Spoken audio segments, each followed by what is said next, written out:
Grow app में shares खरीदते कैसे हैं, शेयर्स बेचते कैसे हैं, शेयर्स खरीदने के लिए ग्रो ऐप में पैसे कैसे ऐड करते हैं और प्रॉफिट कमाने के बाद उन पैसों को ग्रो ऐप से अपने बैंक अकाउंट में कैसे ट्रांसफर करते हैं, ये सब तो मैं आपको इस वीडियो में बताऊंगा ही। इसके अलावा आपको ग्रो ऐप को चलाना भी सिखाऊंगा ताकि आप ग्रो ऐप के जरिए अच्छे से शेयर्स में इन्वेस्ट कर सको, आपको ग्रो ऐप की हर एक चीज के बारे में पता चल सके। अब देखो, जैसे मैंने यहाँ पे ग्रो ऐप खोल लिया है, यहाँ पे सबसे ऊपर आपको सर्च का आइकन दिखाएगा और बगल में आपकी प्रोफाइल का आइकन दिखाएगा। यहाँ पे अगर आप अपनी प्रोफाइल पे क्लिक करोगे तो एक पेज खुलेगा, इसके बारे में आपको डिटेल में आगे बताऊंगा। अभी हम बैक करते हैं और यहाँ पर हम देखते हैं निफ्टी 50 और बैंक निफ्टी लिखा हुआ है। अब देखो निफ्टी 50 में क्या होता है, निफ्टी 50 में हमारे देश की जो टॉप 50 बड़ी बड़ी कंपनियां होती हैं उनके शेयर्स होते हैं। अब जैसे निफ्टी 50 में यहाँ पे दिखा रहा है, निफ्टी 50 का करंट प्राइस है 17,645 रुपए और आज के दिन उसकी वैल्यू 1% गिर गई है, यानी कि 181 रुपए लगभग उसकी वैल्यू गिर गई है। अब यहाँ पर अगर आप निफ्टी 50 पर क्लिक करोगे ना तो इसके बारे में सारी डिटेल्स आ जाएंगी। आप यहाँ नीचे देख सकते हो, यहाँ पे निफ्टी 50 में अभी करेंटली जो टॉप 50 कंपनियां हैं उनकी डिटेल्स आपको यहाँ पर मिल जाएंगी। यहाँ पे लिखा है ना, ये रिलायंस, TCS, HDFC बैंक, ऐसी जो टॉप 50 कंपनियां हैं वो निफ्टी 50 में है और उन सभी की डिटेल्स यहाँ पर आपको दिखा रहा है। यहाँ पर हम इसे बैक कर देंगे। अब इसके बगल में देखो, यहाँ पे लिखा है बैंक निफ्टी। अब बैंक निफ्टी पे क्लिक करोगे तो बैंक निफ्टी की सारी डिटेल्स बता देगा कि इसका 42,000 रुपए अभी प्राइस चल रहा है और आज के दिन वो 0.26% उसकी वैल्यू गिर गई है। बैंक निफ्टी में हमारे देश के जो टॉप 12 बैंक होते हैं उनके शेयर्स होते हैं। अब जैसे यहाँ पर सी ऑल पे आप क्लिक करोगे तो HDFC, ICICI bank, SBI bank, Kotak Mahindra bank, ऐसे 12 बैंक जो टॉप के हैं उनके शेयर्स इसमें दिखाएगा। तो सवाल ये उठता है कि निफ्टी 50 और बैंक निफ्टी को देखकर पता क्या लगाया जाता है। तो देखो, इसमें हमारे देश की टॉप की कंपनियां आती हैं। अगर वही अच्छा परफॉर्म नहीं करेंगी तो इससे पता चल जाता है कि शेयर मार्केट अच्छा परफॉर्म नहीं कर रही है। तो साफ सीधी बात है, इसे देखकर हम ये पता लगाते हैं कि आज शेयर मार्केट कैसा परफॉर्म कर रहा है। ठीक है, इसके नीचे देखो एक्सप्लोर वाले सेक्शन में लिखा है मोस्ट बॉट ऑन ग्रो। इस वाले सेक्शन में हमें ये दिखाता है कि अभी के टाइम पे ग्रो ऐप में सबसे ज्यादा शेयर्स कौन से बिक रहे हैं, यानी कि ग्रो ऐप पर इन्वेस्टर्स कौन से शेयर्स खरीदना ज्यादा प्रेफर कर रहे हैं, कौन से शेयर्स हम जैसे इन्वेस्टर ज्यादा खरीद रहे हैं, वो हमें यहाँ पे दिखाता है। मतलब इन्फोसिस, विप्रो, टाटा स्टील और निप्पॉन जैसे जो शेयर्स हैं उन्हें अभी लोग ज्यादा खरीद रहे हैं। अब नीचे यहाँ पे देखो, यहाँ पे लिखा है प्रोडक्ट्स एंड टूल, यानी कि ग्रो ऐप आपको कौन कौन सी चीजों में इन्वेस्ट करने के लिए ऑप्शन प्रोवाइड कराता है। जैसे अगर आप फ्यूचर एंड ऑप्शंस में इन्वेस्ट करना चाहते हो तो आपको यहाँ पर क्लिक करना होगा। अगर आप इंट्राडे ट्रेडिंग में इन्वेस्ट करना चाहते हो तो आपको यहाँ पर क्लिक करना होगा। और अगर आप ऑल स्टॉक्स पे क्लिक करोगे तो आपके पास जितने भी स्टॉक शेयर मार्केट में लिस्टेड हैं वो सारे शेयर्स दिखा देंगे। यहाँ पे वो सारे शेयर्स अवेलेबल है, आप नीचे स्क्रॉल करके देख सकते हो। और इसके बगल में एक है IPO का सेक्शन। IPO में क्या होता है, जब कोई कंपनी पहली बार पब्लिक से शेयर्स के बदले में पैसा मांगती है तो वो ये IPO में दिखाता है। तो यहाँ पर अगर किसी कंपनी का IPO आता है तो वो ओपन में दिखाएगा। और इस क्लोज वाले सेक्शन में देखो एवलॉन टेक्नोलॉजीज का एक IPO दिखा रहा है। इसका मतलब ये है कि अभी जल्दी ही इस कंपनी का IPO बंद हुआ है। इसके अलावा आप अपकमिंग में आने वाले IPOs के बारे में भी देख सकते हो। जैसे यहाँ पे मामाअर्थ, गो डिजिट, गो एयर, ओयो जैसे जो फेमस कंपनियां हैं उनका IPO आने वाला है। जैसे ही इनके IPO की डेट अनाउंस हो जाएगी वो यहाँ ओपन वाले सेक्शन में आ जाएगा, जहां से आप IPO में इन्वेस्ट करने के लिए अप्लाई कर सकते हो। अब इसके नीचे आप गेनर्स और लूजर नाम का ये सेक्शन देख सकते हो। गेनर्स में क्या आता है, आज के दिन शेयर मार्केट में जिन कंपनियों के शेयर प्राइस ने सबसे ज्यादा उछाल ली है, यानी कि सबसे ज्यादा जिन कंपनियों का शेयर प्राइस बढ़ा है, जैसे कि यहाँ पे लार्ज लिखा है तो लार्ज कैप यानी कि जो बहुत बड़ी कंपनियां होती हैं उन कंपनियों में से किस कंपनी का शेयर प्राइस सबसे ज्यादा बढ़ा है वो यहाँ पे दिखा रहा है। जैसे कि नेस्ले इंडिया का शेयर प्राइस 20,199 रुपए है और उसका प्राइस आज के दिन ही 3.70% बढ़ गया, यानी कि 730 रुपए लगभग बढ़ गया है। और यहाँ पर आप देख सकते हो कि इसका शेयर प्राइस थोड़ा बहुत घट बढ़ रहा है। ऐसे ही इंटरग्लोब एविएशन नाम का एक और शेयर दिखा रहा है। अडानी ग्रीन का भी दिखा रहा है कि आज के दिन 22 रुपए उसका शेयर प्राइस बढ़ा है। अब देखो, इस लार्ज, मिड और स्मॉल का मतलब क्या होता है। स्मॉल कैप में हमें छोटी कंपनियां दिखाती हैं जिनका मार्केट साइज थोड़ा छोटा होता है। मतलब स्मॉल कैप छोटी कंपनियां, मिड कैप उससे बड़ी कंपनियां और लार्ज कैप सबसे बड़ी कंपनियां। अब जैसे यहाँ पर आप स्मॉल कैप में छोटी कंपनियां जिनका शेयर प्राइस बढ़ा है वो देख सकते हो। मिड कैप में जिन कंपनियों का शेयर प्राइस बढ़ा है आप यहाँ पे वो भी देख सकते हो। ऐसे ही आप टॉप लूजर्स भी देख सकते हो कि लार्ज कैप में किन कंपनियों के शेयर प्राइस गिरे हैं। यहाँ पे देखो आप इन्फोसिस का शेयर आज के दिन 10.76% गिर गया, यानी कि आज के दिन उसकी वैल्यू लगभग 150 रुपए गिर गई है। ऐसे ही मिड कैप में आने वाली इन कंपनियों के भी शेयर प्राइस आज गिरे हैं। स्मॉल कैप में आने वाली सोनाटा सॉफ्टवेयर्स और बालाजी एमिनीज जैसी कंपनियों के शेयर प्राइस आज के दिन लगभग 4-5% गिर गए हैं। तो मतलब गेनर्स में हम ये देख सकते हैं कि किन कंपनियों का शेयर प्राइस बढ़ा है और लूजर में हम ये देख सकते हैं कि किन कंपनियों का शेयर प्राइस गिरा है। इसके नीचे एक मार्केट न्यूज का सेक्शन दिखाता है जिसमें शेयर मार्केट से रिलेटेड कुछ जरूरी न्यूज भी मिल जाती है। तो ये एक्सप्लोर वाले सेक्शन में बस इतना ही था। अब अगर आपको किसी शेयर के बारे में सर्च करना है तो वो आप कैसे करोगे। जैसे अभी हम यहाँ पर रिलायंस इंडस्ट्रीज का शेयर खोल लेते हैं क्योंकि रिलायंस एक बहुत बड़ी कंपनी है। सबसे ऊपर यहाँ पर आपको उसका करंट प्राइस दिखा देगा। जैसे यहाँ पर इसका करंट प्राइस 2370 रुपये है और आज के दिन उसकी जो वैल्यू है वो 0.6% बढ़ी है, यानी कि लगभग 14 रुपये उसका शेयर प्राइस बढ़ा है। अब एक दिन के बगल में यहाँ पे 1 वीक का भी लिखा है। आप इस ऑप्शन पे क्लिक करोगे तो एक हफ्ते में इस कंपनी ने कैसा परफॉर्म किया है वो दिखा देगा। इसी तरह अगर आप 1 मंथ का करके देखोगे तो एक महीने में इसकी वैल्यू लगभग 7% बढ़ी है, यानी कि लगभग 150 रुपये इसका शेयर प्राइस बढ़ गया है। इसी तरह अगर आप 1 साल का करके देखोगे तो 1 साल में इस कंपनी ने कुछ खास परफॉर्म नहीं किया है, बल्कि लगभग 6.5% इसकी वैल्यू गिरी है, यानी कि लगभग 162 रुपये 1 साल में इसका शेयर प्राइस गिरा है। इसीलिए बोलते हैं कि जब भी आप शेयर को खरीदो तो लंबे समय के लिए खरीदो। लंबे समय का मतलब 5-7 साल से ऊपर के लिए खरीदो। अब आप यहाँ पर 5 साल का क्लिक करके देखोगे तो 5 साल में 154% इसकी वैल्यू बढ़ी है, यानी कि लगभग 1400 रुपये इसकी वैल्यू बढ़ गई है। सोचो कितना ज्यादा प्रॉफिट हुआ है। अब अगर आप ऑल में करके देखोगे तो यहाँ पर आप देख सकते हो इसकी वैल्यू जो है वो 4470% लगभग इसकी वैल्यू बढ़ गई है, यानी कि लगभग 2300 रुपये इसकी वैल्यू बढ़ गई है। आप यहाँ पे क्लिक करके देखोगे तो यहाँ पे ईयर वाइज इसकी वैल्यू भी दिखा रहा है। अब यहाँ पर हम सबसे पीछे जाते हैं और यहाँ पे देखते हैं 2002 में इसका जो शेयर प्राइस था वो लगभग 50 रुपये था और आज के टाइम पे वो शेयर लगभग 2300 रुपये का हो गया है। सोचो कितना ज्यादा प्रॉफिट है। मतलब अगर किसी ने इस शेयर में 20-21 साल पहले सिर्फ 500 रुपये लगाए होते तो उसकी वैल्यू लगभग 23,000 रुपये हो गई होती, और अगर किसी ने इसमें सिर्फ 5,000 रुपये लगाए होते उस टाइम पर तो आज उसकी वैल्यू लगभग 2,30,000 रुपये हो गई होती। और अगर उस टाइम पर किसी ने इस कंपनी के 10,000 शेयर्स खरीद लिए होते तो आज वो आदमी करोड़पति होता। तो मतलब यही है कि इस टाइमलाइन को देखकर आप इस कंपनी की पास्ट परफॉर्मेंस से लेकर उसकी करंट परफॉर्मेंस तक को पता लगा सकते हो। अब आप यहाँ पर कोने में देख सकते हो, यहाँ पर लिखा है ऑयल एंड गैस फ्यूल्स। ये क्या है, यानी कि जो ये कंपनी है ये क्या करती है, ये किस कैटेगरी में है। तो ये company oil gas and fuel category से बिलोंग करती है। जैसे अभी मैं आपको यहाँ पर कोलगेट का शेयर दिखाता हूँ। तो कोलगेट का शेयर अगर आप देखोगे तो कोलगेट क्या है, कोलगेट एक पर्सनल प्रोडक्ट है जिसे हम यूज करते हैं अपनी डेली लाइफ में। तो देखो उसकी कैटेगरी यहाँ पर पर्सनल प्रोडक्ट दिखा रहा है। ऐसे अगर आप टाटा स्टील को देखोगे तो स्टील क्या है, एक मेटल है। तो टाटा स्टील जो कंपनी है वो मेटल एंड माइनिंग कैटेगरी की है। आई होप अब आपको ये कैटेगरी समझ आई होगी। अब वापस हम अपने रिलायंस वाले शेयर पे ही चलते हैं। इसके नीचे है ओवरव्यू। ओवरव्यू में आप देख सकते हो परफॉर्मेंस लिखा हुआ है। परफॉर्मेंस मतलब आज के दिन इस कंपनी के शेयर की वैल्यू सबसे ज्यादा कितनी बढ़ी है वो टुडेज हाई में दिखाएगा, और आज के दिन उस शेयर की वैल्यू सबसे ज्यादा कम कितनी हुई है वो चीज हमें टुडेज लो में दिखाएगा।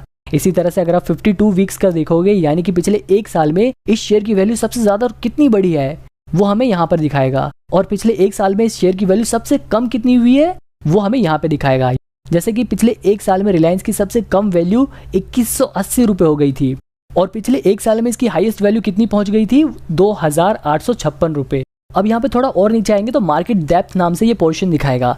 यहाँ पे लिखा है बाय ऑर्डर्स और सेल ऑर्डर्स, यानी कि आज के दिन कितने % बायर्स इस शेयर को खरीदना चाहते हैं और आज के दिन कितने % इन्वेस्टर इस शेयर को बेचना चाहते हैं वो हमें यहाँ पे दिखा रहा है। जैसे यहाँ पर लगभग 70% जो इन्वेस्टर हैं वो अपने शेयर को बेचना चाहते हैं, और किस वैल्यू पे बेचना चाहते हैं वो हमें यहाँ पे आस्क प्राइस में दिखा रहा है। जैसे यहाँ पर 2371 रुपए पे लगभग 600 लोग अपना शेयर बेचना चाहते हैं। वहीं आप ये देख सकते हो कि कितने लोग बाय करना चाहते हैं। लगभग 30% इन्वेस्टर इस शेयर को खरीदना चाहते हैं, और वो कितने प्राइस में खरीदना चाहते हैं वो भी हमें यहाँ पर नीचे दिखा रहा है। जैसे लगभग 370 रुपए में इतने लोग खरीदना चाहते हैं, और इसके नीचे टोटल एग्जैक्ट क्वांटिटी भी दिखा रहा है कि लगभग कितनी क्वांटिटी लोग खरीदना चाहते हैं, यानी कि लगभग 2,57,000 शेयर्स लोग खरीदना चाहते हैं, जबकि लोग 6,15,000 शेयर बेचना चाहते हैं। तो इसे देखकर हम ये पता लगाते हैं कि कितने लोग शेयर बेचना चाहते हैं और कितने लोग शेयर खरीदना चाहते हैं। अब इसके और नीचे आओगे तो यहाँ पर एक्सपर्ट रेटिंग लिखा हुआ है, यानी कि एक्सपर्ट्स का क्या मानना है। तो यहाँ पर 84% एक्सपर्ट्स के हिसाब से इस कंपनी के शेयर को हमें खरीदना चाहिए, जबकि 10% जो एक्सपर्ट हैं वो कह रहे हैं कि जिनके पास ये शेयर है वो अपने शेयर्स को होल्ड करके रखो, यानी कि उन शेयर्स को बेचो मत, आगे इनकी वैल्यू और बढ़ेगी, ऐसा 10% इन्वेस्टर कह रहे हैं, और 6% एक्सपर्ट ये कह रहे हैं कि आप इस शेयर को बेच दो। तो इस वाले पोर्शन में हमें ये दिखाया जाता है कि एक्सपर्ट का क्या मानना है कि शेयर को खरीदना चाहिए या शेयर को बेच देना चाहिए। अब इसके नीचे और आओगे तो फंडामेंटल का सेक्शन दिखाएगा। अब ये देखो, ये छोटा सा फंडामेंटल समझाने वाला पोर्शन बहुत बड़ा है और ये बहुत ही इंपॉर्टेंट चीज भी है। इस फंडामेंटल के जरिए हम ये पता लगा सकते हैं कि क्या ये कंपनी इन्वेस्ट करने लायक है या नहीं, क्या इस कंपनी में अगर हम अपने पैसे लगाएंगे तो हमारे पैसे बढ़ेंगे भी या नहीं बढ़ेंगे। तो मतलब आपको ये शेयर खरीदना चाहिए या नहीं खरीदना चाहिए, ये डिसीजन डिपेंड करता है फंडामेंटल एनालिसिस पे, और ये फंडामेंटल एनालिसिस आप इन्हीं सभी फंडामेंटल्स को देखकर कर सकते हो। लेकिन ये करना कैसे है, ये सीखने के लिए आप मेरी ये वाली वीडियो देख सकते हो, जिसमें मैंने काफी डिटेल में और काफी सिंपल तरीके से फंडामेंटल एनालिसिस करना सिखाया है। हालांकि अभी मैं इस वीडियो में आपको ये एनालिसिस करके नहीं दिखा सकता, क्योंकि ये थोड़ा बड़ा प्रोसेस है, और अगर इसी वीडियो में हम ये करने लग गए तो ये वीडियो बहुत बड़ी हो जाएगी। नीचे हम यहाँ पर फाइनेंशियल्स देख सकते हैं, यहाँ से हम पिछले कुछ सालों में कितनी कमाई हुई है वो देख सकते हैं। इसी तरह हम प्रॉफिट भी देख सकते हैं कि रेवेन्यू में से एक्सपेंस को माइनस करने के बाद जो कंपनी के पास प्रॉफिट बचा, यानी कि कंपनी के पास जो मुनाफा बचा वो कितना है, हम ये देख सकते हैं यहाँ से। इसके अलावा कंपनी की नेट वर्थ भी हम यहाँ से देख सकते हैं कि कंपनी हर साल बड़ी हो रही है या नहीं बड़ी हो रही। तो यहाँ पर देखो आप, हर साल कंपनी की जो वैल्यू है वो बड़ी होती जा रही है, कंपनी और भी बड़ी होती जा रही है। इस फाइनेंशियल वाले पोर्शन से हमें ये पता चलता है कि क्या कंपनी हर साल प्रॉफिट कमा रही है, और अगर वो प्रॉफिट कमा रही है तो क्या उसका प्रॉफिट हर साल बढ़ रहा है या नहीं बढ़ रहा। जैसे यहाँ पर ईयरली देखा जाए तो रेवेन्यू इसका हर साल बढ़ ही रहा है। हालांकि 2021 में इसका रेवेन्यू थोड़ा गिरा था, लेकिन उसके बाद से इसका रेवेन्यू बढ़ा ही है। अब इसके नीचे देखेंगे लिखा है अबाउट कंपनी। अब इस वाले पोर्शन पर अगर करोगे तो कंपनी की डिटेल्स आपके पास आ जाएंगी। जैसे रिलायंस इंडस्ट्रीज का अभी के टाइम पे जो सीईओ हैं वो मुकेश अंबानी है, तो यहाँ पर वो लिखा हुआ है, और ये कंपनी 1973 से है वो भी लिखा हुआ है। और इस रिलायंस इंडस्ट्रीज के अंदर जो जो कंपनियां आती हैं, जो जो इनके प्रोडक्ट्स हैं वो सब यहाँ पर दिखाता है। जैसे यहाँ पर आप जियो को देख सकते हो, हमारा जो जियो सिम होती है वो भी रिलायंस इंडस्ट्रीज की ही है। रिलायंस फ्रेश भी रिलायंस इंडस्ट्रीज के अंदर ही आता है। तो अबाउट कंपनी से हमें ये पता चल जाता है कि कंपनी क्या करती है, और कंपनी को अभी चला कौन रहा है, और कंपनी कब से है। इसके बाद नीचे आता है शेयर होल्डिंग पैटर्न। आप शेयर होल्डिंग पैटर्न में ये देख सकते हो कि प्रमोटर के पास, यानी कि जो कंपनी के फाउंडर्स हैं जिन्होंने कंपनी खोली है, उनके पास कितने शेयर्स हैं। तो यहाँ पर आप देखो प्रमोटर्स के पास 50% शेयर्स हैं। इसके अलावा फॉरेन इंस्टीट्यूशन के पास भी 23.43% शेयर्स हैं। फॉरेन इंस्टीट्यूशन प्रोफेशनल इन्वेस्टर्स होते हैं जिनका काम ही इन्वेस्टमेंट करने का होता है। तो जिस कंपनी के शेयर में फॉरेन इंस्टीट्यूशन का शेयर होल्डिंग पैटर्न ज्यादा हो तो समझ जाना उस कंपनी में दम है। ऐसे रिटेल का पोर्शन दिखा रहा है 11.64%, यानी कि हम जैसे आम जो इन्वेस्टर हैं उनके पास 11.64% शेयर है। इसके अलावा डोमेस्टिक इंस्टीट्यूशन के पास भी 8.6% शेयर है। डोमेस्टिक इंस्टीट्यूशन में भी फॉरेन इंस्टीट्यूशन की तरह प्रोफेशनल इन्वेस्टर ही होते हैं। इसके अलावा इसमें 5.81% म्यूचुअल फंड का भी पैसा लगा हुआ है, यानी कि जिन लोगों ने म्यूचुअल फंड में पैसा लगाया था उनके एजेंट्स ने इस कंपनी के शेयर में भी इन्वेस्ट कर रखा है। तो शेयर होल्डिंग पैटर्न को देखकर हम यही पता लगाते हैं कि किसके पास कितने शेयर होते हैं। अब इसको थोड़ा और स्क्रॉल करोगे तो नीचे दिखा है टॉप म्यूचुअल फंड इन्वेस्टेड, यानी कि जो ये 5.8% म्यूचुअल फंड वाला पैसा इसमें लगा हुआ है, तो आखिर वो कौन सी म्यूचुअल फंड है जिन्होंने इसमें पैसा लगाया है। तो इसमें ICICI, HDFC index, UTI Nifty, Aditya Birla जैसे म्यूचुअल फंड्स ने इन्वेस्ट कर रखा है। अब इसके थोड़ा और नीचे आते हैं और यहाँ पर हम देखते हैं सिमिलर स्टॉक्स, यानी कि रिलायंस इंडस्ट्रीज जैसी और भी कंपनियों के जो शेयर्स हैं वो हमें यहाँ पे दिखाता है। जैसे यहाँ पर ऊपर आपने देखा था कि ये company oil gas and fuel category से है, तो ऐसे ही नीचे यहाँ पर उसके सिमिलर स्टॉक्स दिखा रहे हैं, सिमिलर ऐसी कंपनियों के शेयर्स दिखा रहा है। जैसे यहाँ पर इंडियन ऑयल कॉर्पोरेशन का शेयर भी दिखा रहा है, भारत पेट्रोलियम का शेयर दिखा रहा है। इंडस्ट्रीज से मिलती जुलती जो कंपनियां हैं उनके शेयर्स यहाँ पे दिखाएगा, उनके शेयर का प्राइस यहाँ पे दिखाएगा। अब यहाँ पे अगर आप वापस ऊपर आते हो, यहाँ पे एक न्यूज वाला सेक्शन है, न्यूज पे क्लिक करोगे तो इस शेयर से रिलेटेड जो भी न्यूज है वो यहाँ पर दिखा देगा। अब इसके बगल में इवेंट का सेक्शन दिया हुआ है, इवेंट में शेयर से रिलेटेड जो जो चीजें हुई हैं वो दिखाता है। जैसे बोनस एंड स्प्लिट, अगर इस कंपनी ने बोनस शेयर इशू किया होगा तो वो भी यहाँ पे दिखाएगा। अगर ये कंपनी डिविडेंड देगी तो वो भी यहाँ पे दिखाएगा। अगर इनकी एनुअल मीटिंग होगी, कुछ भी अनाउंसमेंट होगी तो वो सब यहाँ पे हमें दिखाता है। जैसे यहाँ पर 20 जनवरी 2023 को बोर्ड मीटिंग हुई थी इनकी, तो उसकी अनाउंसमेंट यहाँ पर हुई थी। तो इसी तरह थोड़ा और नीचे करोगे तो यहाँ पर 18 अगस्त 2022 को इन्होंने डिविडेंड दिया था, तो उसकी अनाउंसमेंट इन्होंने यहाँ पे करी थी। तो मतलब यहाँ पर इस कंपनी के शेयर से रिलेटेड जो भी अनाउंसमेंट होती है वो यहाँ पर दिखाया जाता है इवेंट वाले पोर्शन में। अब इसके बगल में है FNO। FNO का मतलब आप यहाँ से फ्यूचर एंड ऑप्शंस में इन्वेस्ट कर सकते हो, लेकिन अभी मैं आपको सिर्फ नॉर्मल शेयर्स में इन्वेस्ट करना सिखाऊंगा। तो वापस हम ओवरव्यू पे जाते हैं।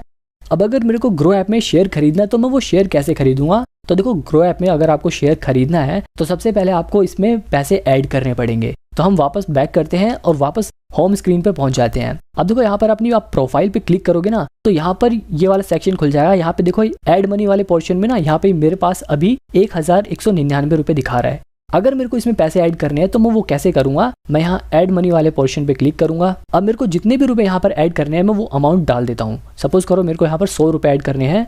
आप 100 रुपए से कम ऐड नहीं कर सकते, इससे ज्यादा आप ऐड कर सकते हो। तो मैं यहाँ पे 100 रुपए ऐड करके दिखाता हूँ। अब यहाँ पे देखो बाय डिफॉल्ट नेट बैंकिंग का ऑप्शन दिखा रहा है, लेकिन मेरे को नेट बैंकिंग से पैसे ऐड नहीं करने, मेरे को UPI से पैसे ऐड करने हैं। तो मैं यहाँ पे जो एरो है ये यहाँ पे क्लिक करूंगा यहाँ पे क्लिक करते ही ऑप्शन खुल जाएगा पेमेंट ऐड करने का। तो यहाँ पर मैं अपने पेटीएम की यूपीआई आईडी से पैसे ऐड करना चाहता हूँ, तो मैं इस पर ऐड 100 पे कर दूंगा। ये थोड़ा लोड होगा।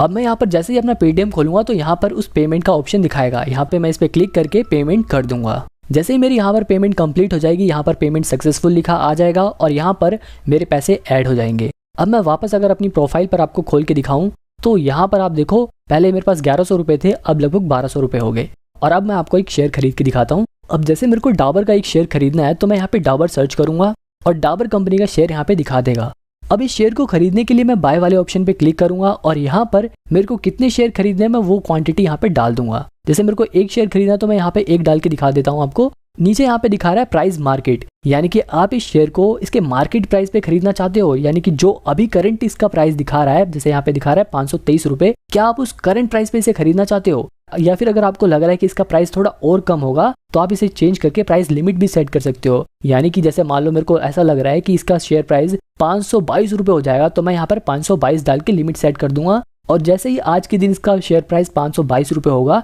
ऑटोमेटिकली ग्रो मेरे लिए वो शेयर खरीद लेगा और वो शेयर मेरे डीमेट अकाउंट में आ जाएगा। और अगर आपको मार्केट प्राइस भी खरीदना है तो इसे वापस मार्केट प्राइस पे कर दो। यहाँ पे मैं इसे बाय कर देता हूँ। इसके अलावा अगर आप इसे इंट्राडे के लिए खरीदना चाहते हो तो वो भी यहाँ पे दिखा देगा। आप यहाँ पे सीधे अपनी क्वांटिटी डालो कि आपको कितने शेयर्स खरीदने हैं, 2 शेयर खरीदने हैं या 10 शेयर खरीदने हैं। आपके पास जितने पैसे होंगे उसी के हिसाब से आप उतने शेयर खरीद सकते हो। जैसे मैं यहाँ पे 5 शेयर खरीद सकता हूँ। इसके बाद यहाँ पे मार्केट प्राइस सेट करो या प्राइस लिमिट सेट करो। जैसे यहाँ पे 522 रुपये में प्राइस लिमिट सेट कर देता हूँ। जब भी आप इंट्राडे में ट्रेडिंग करो तो स्टॉप लॉस जरूर सेट करो। यहाँ पे आप स्टॉप लॉस सेट कर सकते हो कि अगर 520 रुपये से शेयर प्राइस नीचे जाता है तो ये लोग ऑटोमेटिकली मेरे शेयर को बेच दे ताकि मेरे को घाटा ना हो।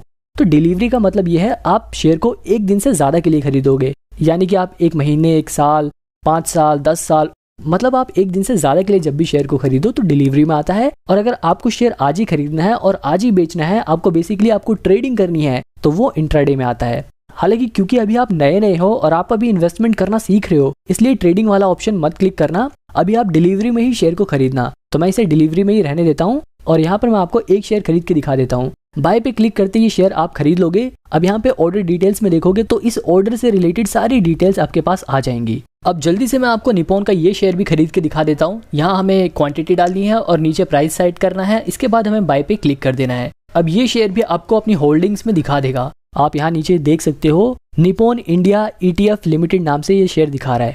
अब मान लो अगर आपको ये शेयर बेचना है तो आप इसे बेचोगे कैसे? शेयर्स को सेल करते हुए भी सबसे ऊपर आपको क्वांटिटी डालनी होगी कि कितनी क्वांटिटी आप बेचना चाहते हैं। यहाँ पे मैंने निप्पॉन का एक ही शेयर खरीदा था तो मैं एक ही शेयर बेचना चाहता हूँ, इसलिए यहाँ पे एक क्वांटिटी दिखा रहा है। अगर आपके पास ज्यादा शेयर है तो आप यहाँ पे क्वांटिटी भी बढ़ा सकते हो। नीचे आपको प्राइस डालना है कि क्या आप मार्केट प्राइस पे बेचना चाहते हो अपने शेयर को, या फिर आप प्राइस लिमिट सेट करके भी आप अपने हिसाब से वहां पर प्राइस सेट कर सकते हो कि मेरे को इस प्राइस पर अपना शेयर बेचना है। तो मैं इसे 28 रुपये 11 पैसे पे ही बेचना चाहता हूँ। तो मैंने यहाँ पे वो प्राइस डाला और यहाँ पे सेल कर दिया। सेल ऑर्डर प्लेस, यानी कि अभी ये ऑर्डर प्लेस हो चुका है लेकिन अभी ये बिका नहीं। जैसे इसका प्राइस 28 रुपये 11 पैसे होगा ये सेल सक्सेसफुल हो जाएगी।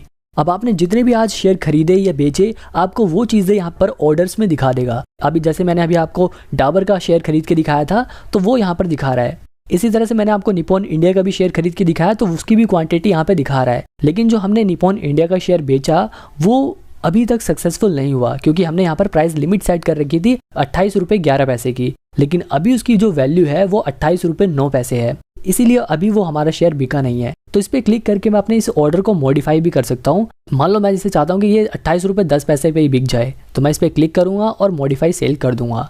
मॉडिफाई सेल करते ही ये रिक्वेस्ट यहाँ पर इनके पास पहुंच जाएगी। अब जैसे ही 28 रुपये 10 पैसे पे इस शेयर को खरीदने वाले बायर्स आ जाएंगे, ये शेयर बिक जाएगा।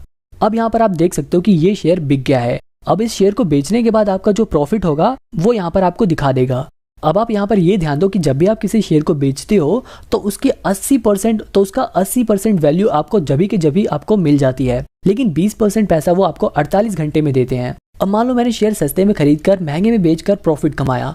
अब मैं उस प्रॉफिट को ग्रो ऐप से अपने बैंक में कैसे भेजूंगा? तो ऐसा करने के लिए आपको अपनी प्रोफाइल पर क्लिक करना है। तो यहाँ पर आपके पास जितने भी पैसे हैं वो यहाँ पे दिखा देगा। इस पर आप क्लिक करोगे तो क्लिक करते ही यहाँ पर एक ऑप्शन दिखा रहा है विड्रॉ का। अभी कितने पैसे उसमें से विड्रॉ कर सकते हो वो ऑप्शन यहाँ पे दिखा रहा है। जैसा कि मैंने आपको बताया था कि 80% पैसे तुरंत ट्रांसफर हो जाते हैं, 20% के लिए 48 घंटे का समय लगता है। तो वो 20% भी आप 48 घंटे बाद ट्रांसफर कर सकते हो। अभी जितना ट्रांसफर कर सकते हो वो ऑप्शन यहाँ पे दिखा रहा है। तो मैं यहाँ पे विड्रॉ वाले ऑप्शन पे क्लिक करूंगा।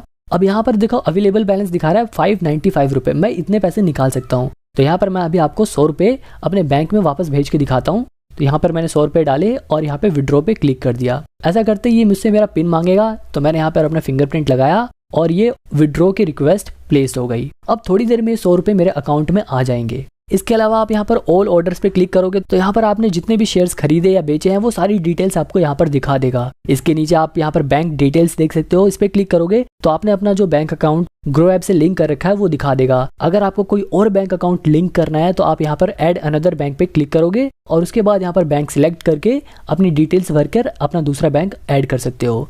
इसके बाद आप यहाँ नीचे देख सकते हो कस्टमर सपोर्ट लिखा है। अगर आपको ग्रो ऐप में कोई भी प्रॉब्लम आ रही है और आपको ग्रो ऐप के कस्टमर सपोर्ट से बात करनी है तो आप उसके लिए यहाँ पर क्लिक कर सकते हो। इसके नीचे आपको रिपोर्ट्स का सेक्शन मिल जाएगा जहाँ से आप अपनी टैक्स फाइलिंग के लिए रिपोर्ट्स को डाउनलोड कर सकते हो। यहाँ से आप अपनी PNL रिपोर्ट को भी डाउनलोड कर सकते हो, ग्रो की बैलेंस स्टेटमेंट को डाउनलोड कर सकते हो, टैक्स फिल करने के लिए टैक्स प्रूफ को डाउनलोड कर सकते हो। इसके अलावा ऊपर आपको सेटिंग का ऑप्शन दिखेगा, अगर आप इस पे क्लिक करोगे तो यहाँ पर डार्क मोड को यहाँ से बंद कर सकते हो, आप इसे चालू भी कर सकते हो। आप यहाँ से इसकी नोटिफिकेशंस को मैनेज कर सकते हो। अगर आपको अपने ग्रो ऐप का पासवर्ड बदलना है तो आप यहाँ से इसका पासवर्ड बदल सकते हो, इसका पिन बदल सकते हो। अगर आपको अपनी आईडी इस फोन से लॉग आउट करनी है तो आप यहाँ से लॉग आउट भी कर सकते हो। इसके अलावा आप शेयर्स पर रिसर्च करने के लिए, आप शेयर्स को ट्रैक करने के लिए अपनी खुद की एक वॉच लिस्ट भी बना सकते हो। यानी कि अगर आपकी किसी शेयर के ऊपर नजर है और आप उसके शेयर प्राइस को ट्रैक करना चाहते हो कि कब उसका शेयर प्राइस घट रहा है, कब बढ़ रहा है, आपको ये जानना है तो आप उसको अपनी वॉच लिस्ट में ऐड कर सकते हो। जैसे मैंने यहाँ पर अपने नाम से एक वॉच लिस्ट बना रखी है, तो यहाँ पर आप अपने हिसाब से भी कोई सी भी एक वॉच लिस्ट बना सकते हो। अब देखो म्यूचुअल फंड्स के बारे में मैं आपको किसी और वीडियो में बताऊंगा, ये वीडियो बहुत बड़ी हो गई है। अगर आपको म्यूचुअल फंड के बारे में जानना है तो आप मेरे को कमेंट में बताना, मैं उसके ऊपर सेपरेट वीडियो बनाऊंगा और सब कुछ उसमें डिटेल में एक्सप्लेन करूंगा। आई होप आपको इस वीडियो से मदद मिले और चैनल को सब्सक्राइब करके आप फंडामेंटल एनालिसिस सीखने के लिए ये वाली वीडियो देख सकते हो।